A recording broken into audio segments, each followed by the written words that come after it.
and welcome to PushMower Repair. Today we're going to show you how to disassemble a Victa G4 carburetor and give you an explanation of anything that we think might be necessary along the way. Tools you'll need for this video is some pliers, a flathead screwdriver and some carburetor cleaner. Okay, here we've got the G4 carburetor and throttle cable, and we're going to start by looking at the front, here at the primer cap. And so here you'll notice it's cracked. That's not particularly detrimental unless it's leaking in your case. And here's where the fuel line attaches, but first we're going to remove the main jet here.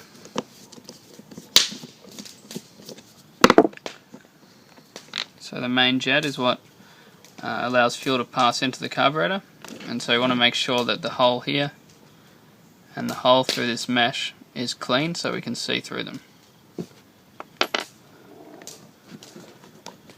Here we have the primer cap.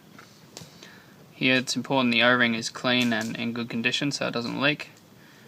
We want to have the float with no cracks in it so it doesn't fill up with petrol.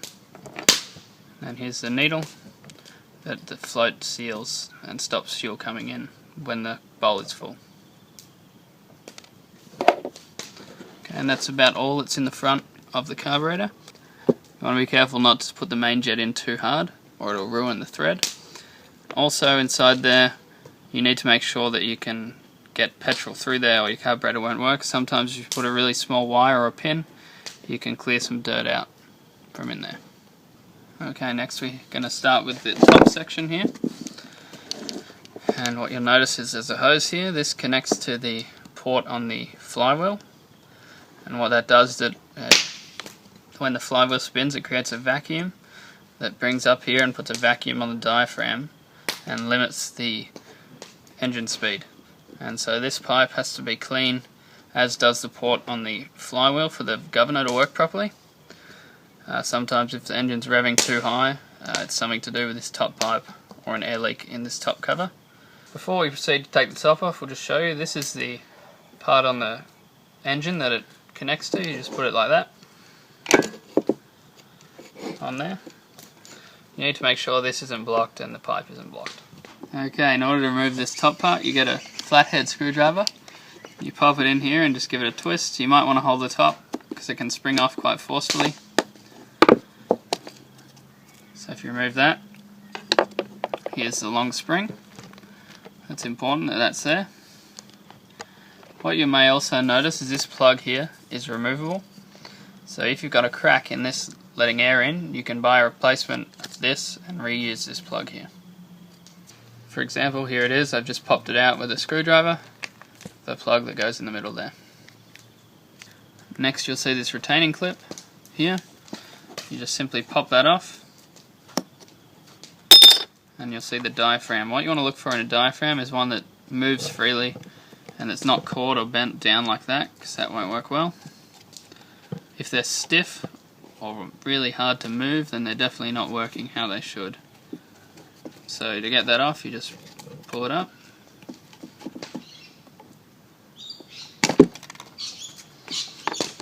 And then there's a little spring underneath the diaphragm that sits there. So that's important, that the little spring and the big spring in the right spot. Then there's what's called the lifter.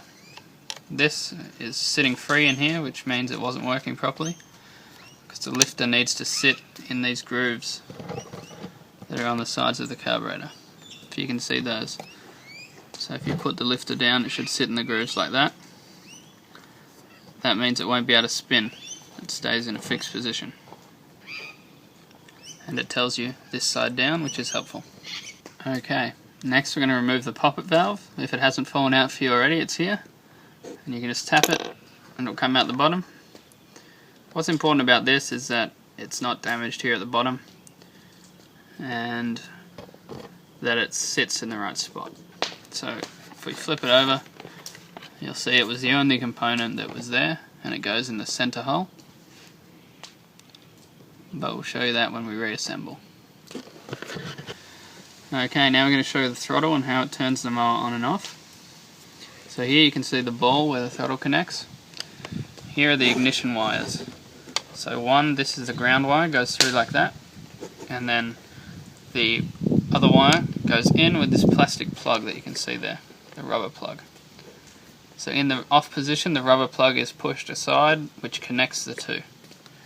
Whereas when we put it in the on position, the rubber plug is allowed to be straight, and then they no longer contact. If we want to remove those, you have to remove this one first. Just pull it up, like that. Then you should be able to remove the cover, and just pull out the other one. And it's important this rubber plug is there. It's a commonly worn out part, and the ignition system won't function correctly without that rubber plug. Now we're going to remove the throttle cable so we can get the cam out. So we'll just take it to the off position, and we'll open these tube.